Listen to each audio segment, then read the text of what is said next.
Dosa పార్సల్కి plastic cover, వేడి వేడి dosa plastic cover మీద వేసి ప్యాక్ చేశారు.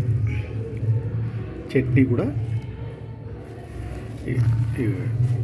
ప్లాస్టిక్ కవరే.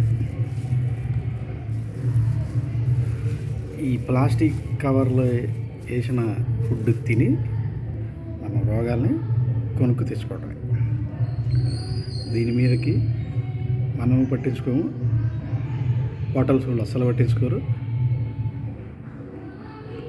సంబంధించిన ప్రభుత్వ అధికారులు కూడా అస్సలు పట్టించుకోరు. కాబట్టి ఎవరైనా ప్లాస్టిక్ కవర్లో కనుక టిఫిన్ సెంటర్లో మనకి ప్యాక్ చేసి ఇస్తే నాయనా నీకు నీ టిఫిన్కి నమస్కారం రా, టిఫిన్ ఇవ్వకపోయినా పర్వాలేదు కానీ ఈ కవర్లో మాత్రం పెట్టకరా బాబు అని చెప్తాం. Thank you.